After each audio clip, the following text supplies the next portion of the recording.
There is a roof coating that can cost less than a fast food meal. One homeowner spent just $14 on 2 bags of white powder from the concrete aisle, painted his roof in a single afternoon, and tracked his attic temperature for the rest of the summer. The numbers changed, not slightly, noticeably, and while that DIY experiment sat online for anyone to see, researchers at Purdue built a far more advanced version of the same idea and pushed it so far, Guinness gave it a world record. So here is the real question. If making a roof dramatically cooler is this cheap, this measurable, and this well-documented, why is it still unusual? The modern cooling economy is built on a simple assumption: if a building gets too hot, you fight the heat after it enters.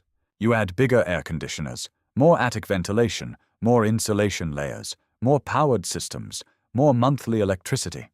But that assumption hides a more uncomfortable possibility. What if one of the cheapest ways to cool a house is not stronger machinery, but a roof that absorbs far less heat in the first place? That is what makes white roofs so strange. The basic idea is almost embarrassingly simple.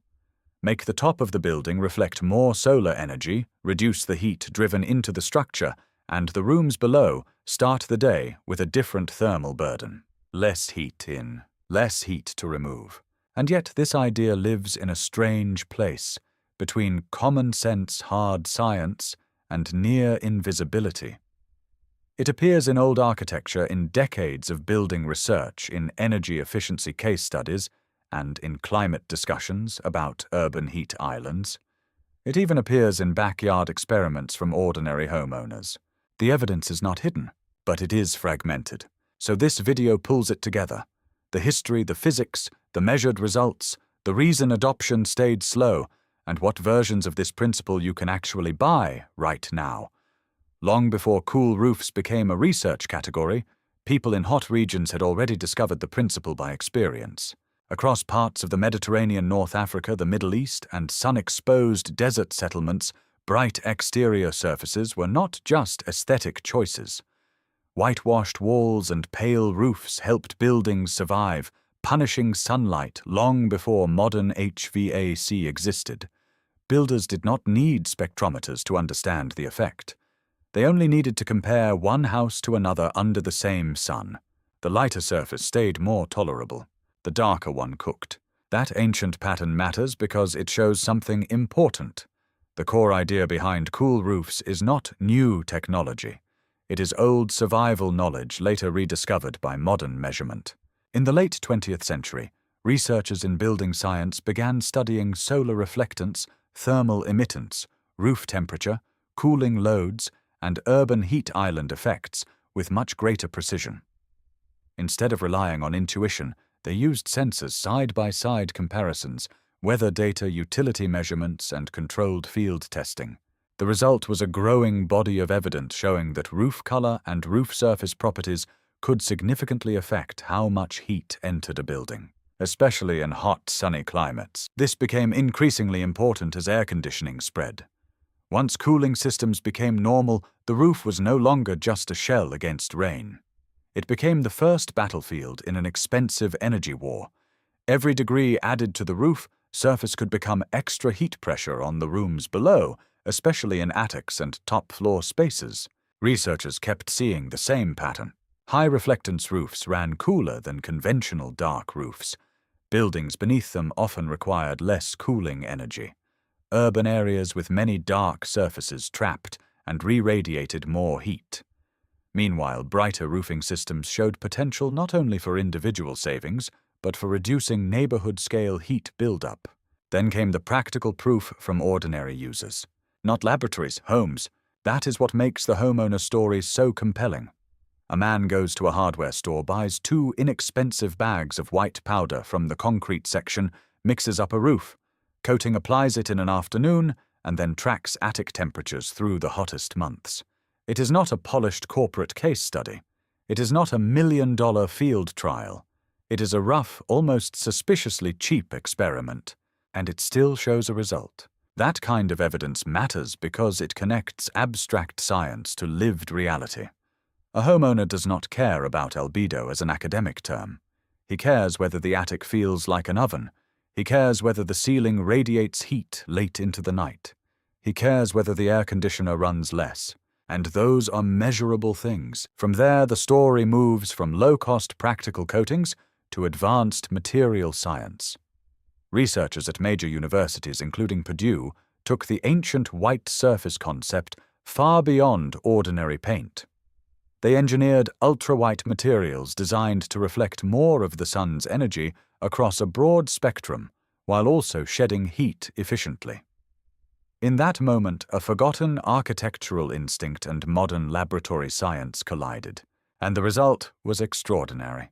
The same principle that helped ancient buildings stay livable was now being pushed to record-breaking performance by 21st century materials research. Old knowledge, new proof.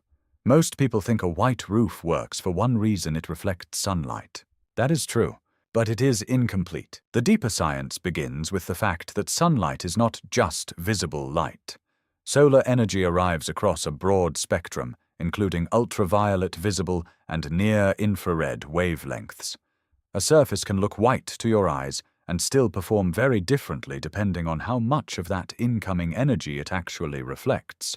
This is why not all white coatings are equal. Some appear bright but still absorb a meaningful portion of solar radiation, especially in the near-infrared range, which carries a large share of the sun's heat. Better cool roof materials are designed not merely to look white, but to reflect as much total solar energy as possible. That is step 1. Step 2 is just as important: thermal emittance. Once a roof heats up, the material's ability to release that heat matters enormously. A high-performance cool surface does not only reject incoming solar energy, it also emits absorbed heat efficiently, often in the infrared range. In advanced materials, this can produce a form of passive cooling that goes beyond simple reflection. The surface is not just avoiding heat, it is getting rid of it, faster, more effectively. That changes everything at the building level. When a dark roof sits under summer sun, its surface temperature can climb dramatically. That heat moves downward through the roofing material, the deck, and into the attic space. The attic then becomes a hot reservoir pressing against the insulation and radiating heat toward the living space below. Even with insulation, that thermal load does not disappear. It just gets slowed down. Your cooling system pays the difference. A cooler roof interrupts that chain reaction. Lower roof temperature means less heat flux moving into the attic. Lower attic temperature means less conductive and radiant heat pushing into ceilings and upper rooms. That means the air conditioner starts with a smaller burden, cycles less aggressively, and may use less electricity to maintain comfort. The physics are simple. The consequences are expensive. This also explains why the Purdue work drew so much attention. Their advanced ultra-white material was engineered to maximize solar reflectance across a broad spectral range while enhancing radiative cooling behavior. In other words, it was not just a bright paint. It was a carefully designed surface meant to stay cooler than conventional coatings by optimizing both reflection and heat release. That is a huge distinction. A basic hardware store coating based on a bright mineral or masonry powder may apply the same principle in a rough form. It can still work. It can still reduce heat absorption. But advanced laboratory materials push the concept much further by tuning particle size composition and optical properties to control how energy interacts with the surface. Same idea, different precision. So when people dismiss white roofs as a trivial color choice, they miss the real story. This is not just paint. It is solar management, thermal emission, and building physics combining in one of the most overlooked energy interventions available. A roof is not passive. It is an energy device, and once you understand that, the data stops looking surprising. Of course, attic temperatures drop when the roof absorbs less heat. Of course, cooling loads can fall. Of course, material science labs are racing to improve it. The strange part is not that it works. The strange part is that it still feels like a secret. Now comes the uncomfortable part. If the principle is real, measured, low cost, and available in multiple forms, why is it not standard on every house in America? The first answer is that industries do not move according to truth alone. They move according to incentives. A solution that cuts heat at the roof level can reduce demand for other products and services downstream. Heavier cooling loads, more frequent HVAC strain, certain retrofit upgrades, and the endless habit of solving temperature problems after the heat has already entered the structure. That does not mean there is a secret boardroom where people whisper about white roofs in the dark. Reality is more ordinary than that, and more powerful. Markets reward what generates recurring revenue, premium upgrades, replacement cycles, and visible consumer demand. A simple roof treatment that lowers thermal stress can save money, but it does not always create the kind of long-term profit engine that powered systems and high-margin products do. A solution this cheap does not create recurring profit. That matters. Then there are the softer barriers. Builders often make decisions based on first cost, not lifetime savings.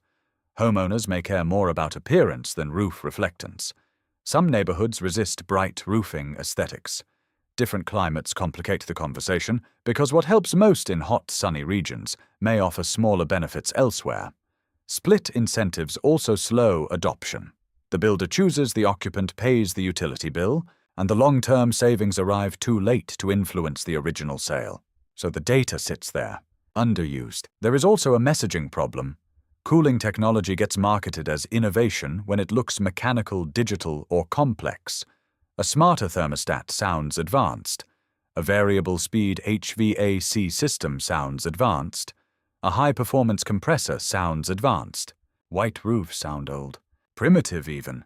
But then something strange happened. The deeper the research got, the more modern the principle became. University labs, materials, scientists, and urban heat researchers kept validating what simple architecture had known for generations. The science became more sophisticated. The economics did not. They did not bury it because it failed. They buried it because it worked too simply. Because simplicity is hard to monopolize. Because a principle available at a hardware store is harder to package as a premium secret. And because what cannot be easily patented, branded, or turned into recurring dependence rarely receives the loudest promotion. So what can you actually do with this information right now? First, understand the categories. There is a difference between ordinary white paint reflective roof coatings, masonry-based DIY, mixes elastomeric roof products, and advanced engineered cool roof systems. They may all use the same broad principle, but they do not deliver the same durability, compatibility, or performance. Roof type matters a lot. Metal roofs, flat roofs, modified bitumen shingles, tile, and masonry surfaces all behave differently. Moisture behavior matters, adhesion matters, weather resistance matters. A cheap coating that reflects well but fails early can create a different problem than the one it solves. So the smart approach is practical, not romantic. Look for products specifically rated for roofing use, check solar reflectance data when available, confirm compatibility with your roof material, and consider your climate. In hot, high sun regions, the benefits are often easier to justify. In mixed or cold climates, the equation can be more nuanced, but the larger point remains. You do not need a futuristic lab material to apply the underlying principle.